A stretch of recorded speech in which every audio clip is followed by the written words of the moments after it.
Weird science is the revolution. Transformers number 8, written by Daniel Warren Johnson, art by Jorge Corona, colors by Mike Spicer, and letters by Russ Wooten.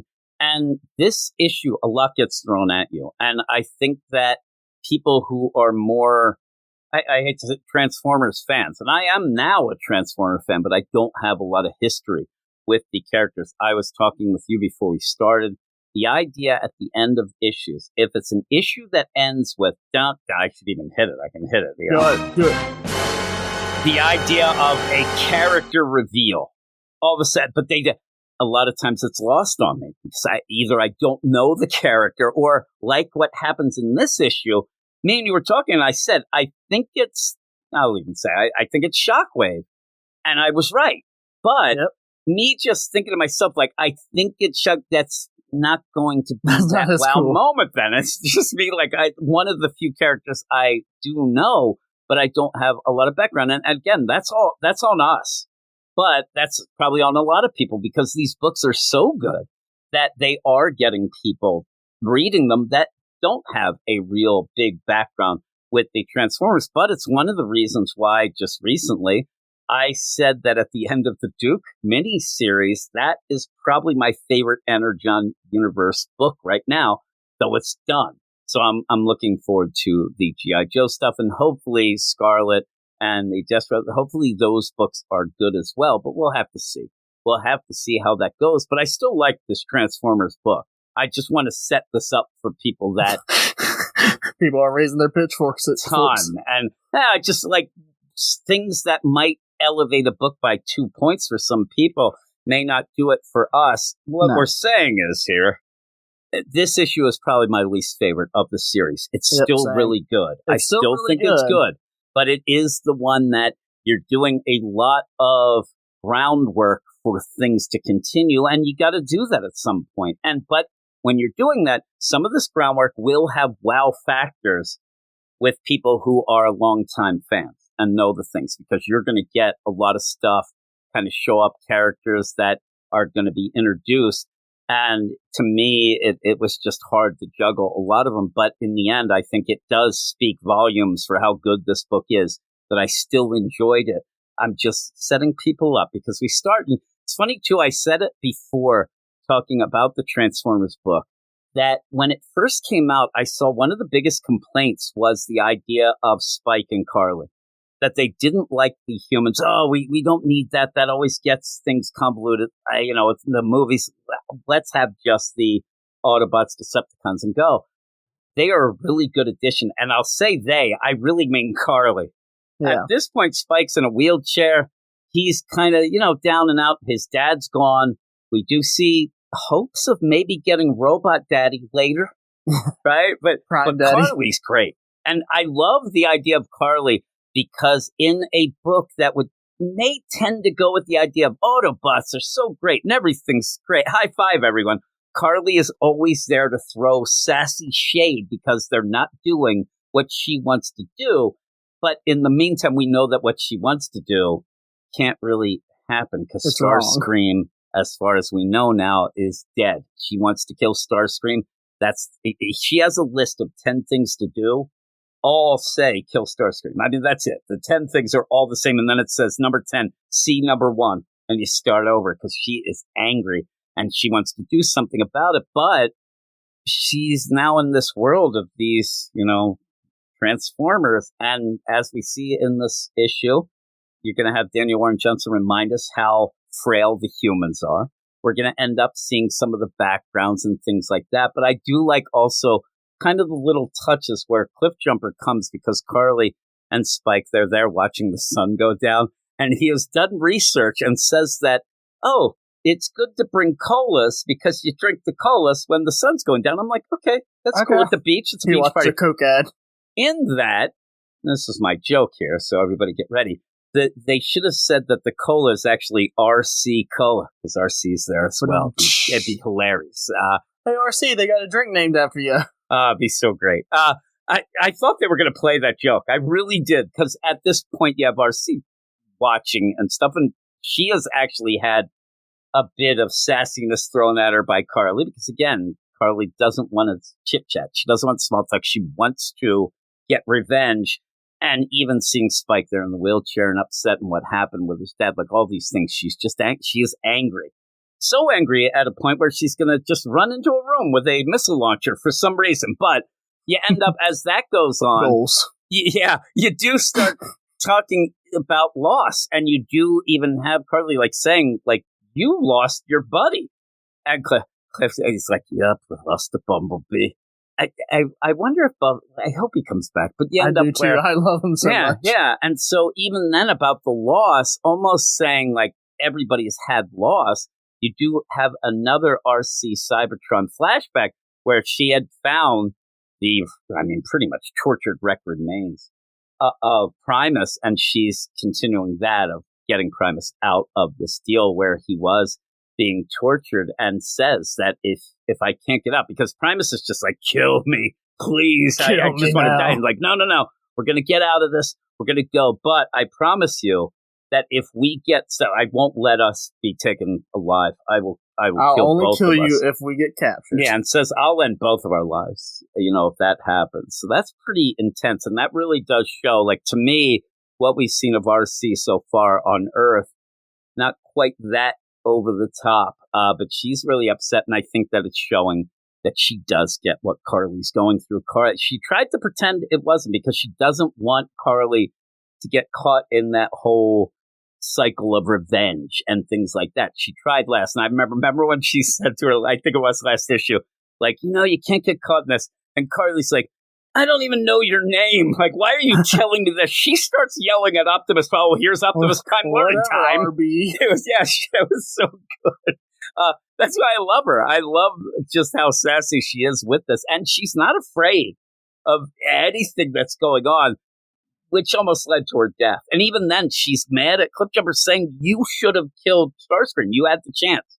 Not mentioning that he saved her, but, that's all she wants. So we'll have to see how that goes. But then we go off to the Pacific Ocean for the USS Henry Harrison, and they get attacked. They get attacked by Decepticons, and you end up having Soundwave and Thundercracker come in. Soundwave has this big plan. It will be kind of revealed in this, but in the meantime, they're just wrecking house on this aircraft carrier. They're pushing things, and they're taunting all these sailors and the military, saying, you guys can't even get around on your own. You use machines. You're pathetic. The best is Thundercracker ends up grabbing this admiral. He's like, man, you're frail. Like, you think he's just going to squash you, right? He's like, man, you're really... But instead, he's like, you're not doing us any harm. Go off. I'm not going to kill you. So he ends up putting all these people. Yeah, he actually kind of throws them in the ocean. They have these pontoon deals. They'll be able to go. They get what they want. They're destroying this, carrier. That's when Soundwave just says, what are you doing? Like, that's not what we're doing. And actually, around here. Yeah, and actually at one point he even says it's like, it's regrettable, but he doesn't seem to regret anything. He ends up with his rail gun fully armed and kills all these people. He just kills them all. And you end up where, again, Thundercracker's like, but, we don't have to do this. And it is crazy where you do see, and you see that both sides, like some of the people when they came, some aren't as bad, and they think this, but they don't know how to react to these humans. Some of them kind of don't know what to do, and Thundercracker was going to let them go. Soundwave was not. And yeah, you almost get the idea that this could be something where Thundercracker, might not enjoy what they're doing as much. But that's where we end up, where we just go off then. This is so crazy. Where you go, Wheeljack is doing this, deal where they're trying to get the Skywarp, the Teletron hybrid. They're trying to figure this out. The thing starts laughing at them at one point, made me laugh. But they're trying to see what happened. What did the Decepticons do to it? Was they use all these things trying to get it where they are trying to build their numbers? They're trying to figure out Energon. It's the same thing that we always have, but he's trying to do this. He's been trying to for a bit. But Carly decides at this point she's going to run into this room with a missile launcher and yell, dead is way better. It's going to just destroy. But there's too many people in this room. She comes running in, and yeah, you have Optimus Prime say, put that down. You can't do this. That's where she's like, oh, here we go. Optimus Prime, lesson deal. But that's one, that's a friend of Starscream. Spike got shot because of him. I want to kill him. And I think that this is just her frustration of not being able to do anything against Starscream. She's begging them to go find and kill Starscream, but they're never going to find him at this moment anyway. She doesn't know that, but they're kind of reeling, trying to get things, and she just wants to go. I don't know what the heck happens here, where she ends up where the missile launcher just goes, and it ends up where it's going to just blow up things, and Arcee jumps and takes the missile to the chest. I thought that maybe you could show a little more damage here. It was a weird progression, don't you think? Yeah. Oh, yeah, because just Carly shoots the rocket launcher and heads straight for Skywarp. Arcee jumps in front of it, and it looks like she's about to die, because literally she's like hunched over. There's smoke. I'm thinking, did you just kill Arcee? And then no, she didn't. It's just like, oh, it's just a scratch. And it's like, what? And the weird progression of this is a missile. Arcee sprints, takes it, boom, right in the chest. Like you said, on fire. Carly's like, why did you do that? Oh my God, why'd you jump in front? And then you get, ha ha, finally. I thought at that point it was Skywarp laughing about things, but it was actually Wheeljack who was getting his legs fixed by Skywarp Teletron Hybrid. I didn't get it. I was just like, I guess Skywarp was just like, oh shoot, now they're shooting stuff at me. I gotta start feeling like, maybe. I love the idea at this point where I'm like, I think that Arcee might be dead, and there is Wheeljack laughing it up because his legs. But then you see, and then it's like, walk. And then you get Arcee's fine. Like, yeah, she's there with her hand on her chest, but it doesn't seem like anything really happened. Right? It's very odd. And you end up where the legs are coming back. Optimus says, I know it's hard to see, Carly, but sometimes we can get help from the strangest places. I'm still wondering at that point, is Arcee okay? Like, I'm telling you, like, they might be talking over the smoldering carcass of Arcee saying, yeah, you know what? Like, it's pretty warm in here, but we get some help. And she says, that's where she says, are you serious? This is going to turn into an Optimus teaching moment. It even seems too early for it's weird. This has some weird. This is a weird scene, as if we missed. I would have just loved it if Arcee died and then Skywarp's like, "Oh, I'll heal her now," instead of Wheeljack getting healed. It's like, "Oh, Wheeljack got healed, but not Arcee." Yeah, Arcee's and at one point, you even that's the thing. You see some damage, but we don't really know what it means, because then it almost feels like a bonding moment then between Carly and Arcee, because she goes off to her kick butt van, with that like heavy metal cover on the side. She goes back and she's there, and there's Arcee with her, like talking. So Carly says, why didn't Skywarp repair you and only repaired Wheeljack? And she says, well, there's not enough energy on him. I'm like, I don't know. Wheeljack was getting around a bit. I think that you might have wanted to heal Arcee. I don't know what's wrong, though. Heal one leg. Isn't it weird? Her. Like, the idea that you see her at the point, even when she's like crunching, like it looks like there's bad depth, then it doesn't, then it does. It's weird. And I do still say Jorge Corona's art is really good in this. It really does have that deal. But this scene is weird. It's very odd. It's very good. It doesn't ruin anything. It just made me laugh when it was going on. I'm like, I just don't get it. But the idea, too, is like everybody, including Optimus, has had problems. Everybody's had loss. That's what this whole thing has been about for 8 issues, is the idea of loss. And you even get with Carly and Spike and, Sparky's dead, all that. And you end up where would they have been better off if the Autobots and Decepticons weren't there, but they're trying to team it. That whole play. It's done very well. But yeah, Optimus is like just staring off into space. But then we go back to Soundwave and Thundercracker, and they're underwater, and they're doing this. Again, it's a very odd thing of how they are going to use some nuclear stuff for the Energon. This is what they're trying to do, and this is why they are, destroying a lot of things like this. I do like at one point where you end up where I guess it is still Thundercracker, and he's like, Soundwave, what are we doing in this wet wasteland? My insides are going to rust. He's like, calm down, buddy. We're getting this stuff and getting out of there. But the real play is that the Constructicons, they're working and they end up digging up Nemesis, the ship. they're not going to be able to use it, they say, at this point. It's not going to fly, but it does end up giving them some stuff and, everything with it and the computer, all that stuff in it, they're going to be able to use eventually when they get the Energon. They're going to try to do that, but that's what they're trying to, grab and bring up. So that's kind of cool. Again, this seems like it's one of those where a lot of people who would be, oh man, that's awesome, the Nemesis. And I'm like, okay, it's cool, but it didn't hit, I think, as much as it would be for somebody who knows a little more. But again, that's all on me. The most interesting part comes next. And I'll let you go because it ends up where Optimus Prime, where he's doing his staring off in the space deal, he ends up seeing some things that it's kind of crazy, right? Yeah. Yeah, so he's just sitting in his room and he starts having these visions of this little baby and then helping the little baby walk and then drawing with the baby. And it's very clearly that this is Spike. This is Spike. Yeah. Isn't it weird, though, that he's having this because Spark is dad, Spike's dad, gave up the Spark, went into and gave it to him. They even said that, well, what's the deal? Carly and Spike were even talking. They just kind of disappeared. Spike can't say, my dad's dead because there's no body. It just disappeared. And when we see this, do you like it? Or I think some people might be torn. The idea that it's Optimus, he's not through the memory. It's the memories of Sparky, but it's with actually Optimus there. It's mind melding, Jim. It's Dawn Runner. It's combining in the deal.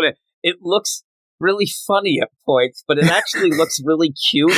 But it's odd, right? It's so odd because you just see Optimus's hands cradling a baby, and it's just like you squeeze a little too hard, that thing go pop. And then he's like teaching them to walk, and then they're drawing with crayons. I'm like, oh, look at Optimus. But yeah, he's having these combined memories. It's the deal. And again, this is something that it's kind of a sci-fi trope. We even have it in the Dawn Runner book by Ram V that we reviewed last week and things, and you have it in a bunch of stuff like that. But yeah, he's kind of doing, that's why we said earlier, maybe the Spike will be happy and get Robot Daddy.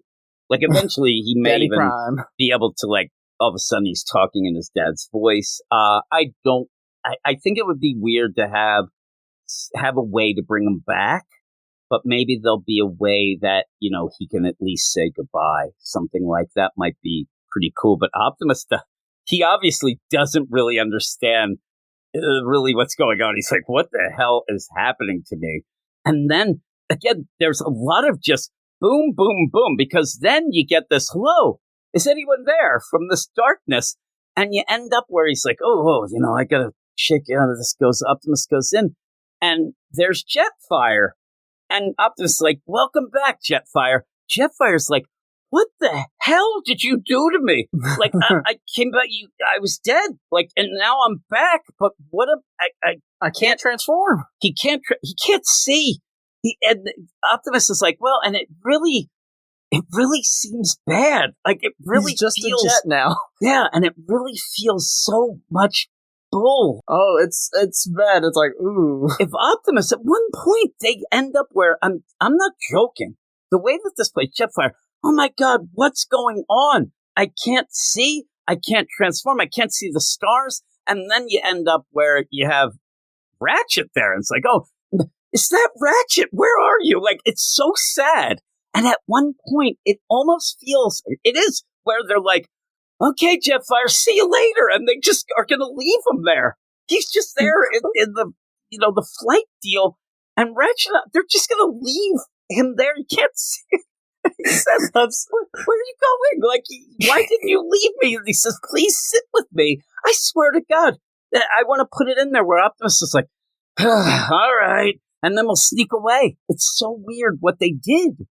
But they say we don't have enough energy, but we need something to take us places. Yeah, it's so funny because it's like, look, we brought you back to life, but you can't transform. Also, we're going to piggyback ride on you. We're going to ride in you to go to places. You're now our vehicle. Here is the deal. He's like, hello, welcome back, Jetfire. Jetfire, like, he barely remembers who he is. He says, Jetfire, yes, that is my name. Where am I? How did I can't move. Oh, yeah, we didn't have enough spark, the energon, so you're not going to be able to transform. Is that you, Ratchet? Right? And he's like, yeah. And then this is where you have why didn't you let me rest? And then Optimus says, like, well, we kind of need some, a vehicle. We need something to kind of jump in and go. And he says, "Is that what I am to you now? A husk. I cannot move. Everything is black." At that point, Ratchet and Optimus are leaving the room. They have their back to him, and he goes, "Sorry, my friend, I'll leave you to it." And I'm like, what the hell are you doing? It's like, so weird. It's so dark. Oh, my God. And then I'm telling you, it's like, no, wait, please don't leave. It's so dark, please. And he goes, all right. And then he's like, I'll sit with you for a while. Only $5 for this, For a while. I'm so angry. Justice for Jetfire. Yeah, and seriously, the idea that they are, like, really, especially with Skywarp, throwing shade at oh my God, these Decepticons, can you imagine what they did? Because they are able to tap into, like, its last moments and things and see, this is bad. What they are doing here is really, really, it's actually shocking how bad it is. But then we jump back to the Decepticons where they're in the Nemesis, and the other thing is there's a banging. Like, it'd be cool if this was animated, just hearing that banging underwater, all that stuff where they go over and they do open up and they're like, we shouldn't do this. And again, it's their ship who could be there that is kind of imprisoned on the ship. And that's where Astro Train ends up coming out. I like that too. It's like, should we really do this? Yeah. And then he comes out stomping the heck out of everybody. I mean, he's going nuts, right? He's kicking the crap out of Thundercracker. Again, this is what Jetfire wishes he could have done when he came back from the dead, and he can't even see her transform. I mean, really, it's crazy. But he says, "You give me him." And they keep saying, they're like, "Okay, well, you know what?" And then they do say, like, he wants Megatron. He says, "I'm getting Megatron. You're going to take me to him. I'm going to kill him." And, yeah, we'll deal that again. Everybody in the book seems to want revenge on people who may or may not ever be able to get revenge on. It's kind of funny the way things go in this, but you end up where all that is going on, and you have, now that they have Jetfire, like, everybody load up, we're heading out. Optimus Prime's getting everybody, and that's where Carly comes in and says, I'm going with you. If you're taking it to the Decepticons, I'm coming with you. I have real weapons this time. I hope that she doesn't mean that non-real missile launcher that almost killed Arcee, but she doesn't. She means from before, but she's like, I'm good now. I can help. I could do this. Optimus is right. Like, you can't just do this stuff. You're just a human. You're frail, all that. And that's where Arcee, I think, is going that route of, I'll do anything to get Carly to be my friend. I mean, Carly ended up almost killing her, and she never even said anything really bad about it. But it's going to be that whole deal. Arcee says she could be my Iron Apprentice. Now, this is something that it's usually, Autobots together, never with a human whatnot, but they're going to make an exception, and she's going to end up protecting Carly. It's just, she'll get in the cockpit, she'll be there and learn some things with that, but it's cool. And I think that Carly needs something like this. She needs to have a way to get involved, be protected, because I swear, if it's one of those where they leave and say, you're not involved, Carly's going to do some crazy stuff to try to get involved. Van. Could be funny. She's the one who gets in Jetfire, that they end up where they're using something else. I just feel bad for Jetfire. I mean, the guy got brought back from the dead to be blind and to not be able to transform as a transformer.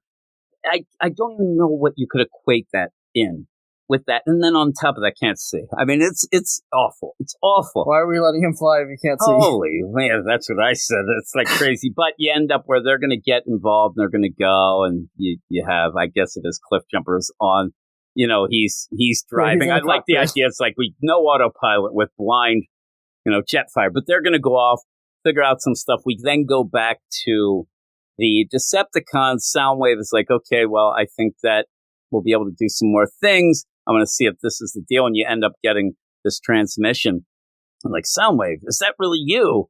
And you see that it's Shockwave on the deal. Yeah. And again, it's big. I know it's big, but it doesn't hit as hard with me. These things eventually will, once we get to stories and not just characters. We're still in that process of characters showing up. And unfortunately, without a connection to them, I don't get there yet, but I still liked it. I still liked it, though. We said, I think that it's a little down from a lot of the other issues. A lot of things happen. A lot of things are thrown at you. That Jetfire deal is just, it's so bad, but it's like, I guess, In war, Desperate all's times. fair. I mean, wait, you're alive. You're just not ideal. The worst is didn't want to come back either. It was I was fine. Well, I was resting. I was happy. Yeah, it's like Buffy back in the day when they brought her back from heaven. Yeah. So, what would you give it? I'm gonna give it a 7.5 out of 10. Yeah, I enjoyed this issue, and the only real critiques is just that there was a lot thrown at you, and the pacing did get a little choppy at points because it just kept jumping back and forth, back and forth, back and forth, and when I thought we finally got into a groove of it, then we changed again, and it's just yeah, I'm a 7.5 as well. Still love it. It's one of my favorite books out there, and I always look forward to it. So Weird Science is the revolution.